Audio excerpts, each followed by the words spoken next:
Nay, ayos lang po ba kayo? Iniisip ko na matagal tayong iniwan ng tatay. Wala na siyang pakialam sa atin, anak. May gamot pa ba kayo? Wala na, anak ko. Alala na ako para sa inyo, mga anak ko.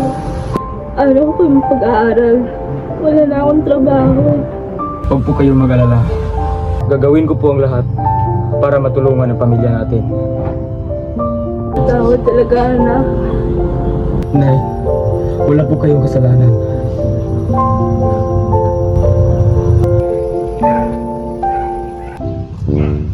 Beth. Oo, bagay kayo.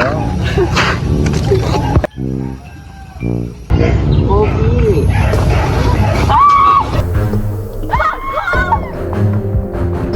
Ano nangyari? Kuya, yung bag ko!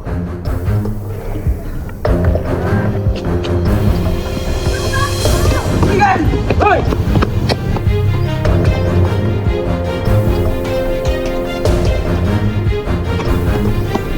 Hoy! Dali po yung bag!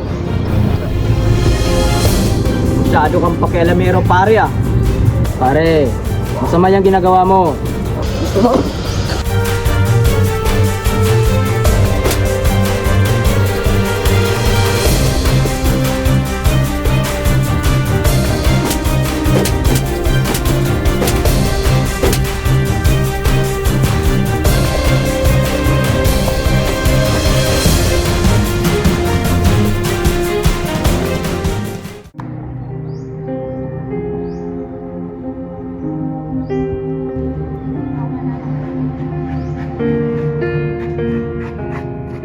Hindi ko alam kung bakit ko naiisip to.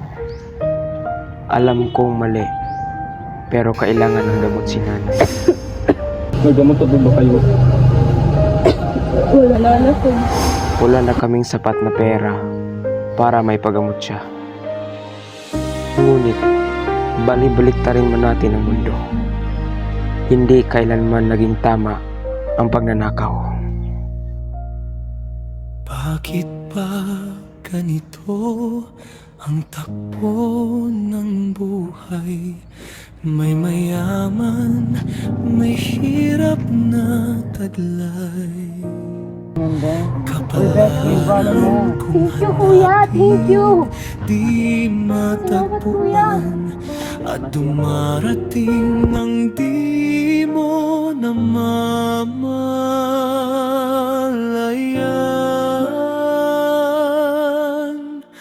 O bakit kaya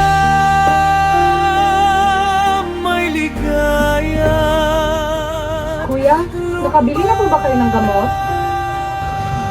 Pasensya na kayo. Hindi ako nakabili eh.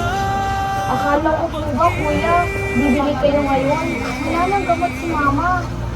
May luhat tagumpay. Pagkaya na ba si mama? Opo. Pasensya na po na yun. Hindi pa ako nakahanap ng pera para sa gamot niyo. Ayos naman yung anak ko. Kayo nga ay aking obligasyon. Kaya dapat akong naghahanap ng pera para sa inyo. Ano sabihin niya, Nay? Wala ka pong kasalanan, Nay. Hindi mo po ginustong maging ganito. So, wag mo na pong sabihin na kailangan pa natin si tatay. Ang mahalaga, hindi po kaming mga anak mo. Paano ba yan? Wala na tayong pera. Huwag kayong panghinaan ng loob. Patulungan tayo ng Panginoon. Maraming salamat kay kayo ang naging bunga ng nakaraan ko. Sobrang swerte ko talaga na kayo ang naging anak ko. Mas maswerte kami, Nay.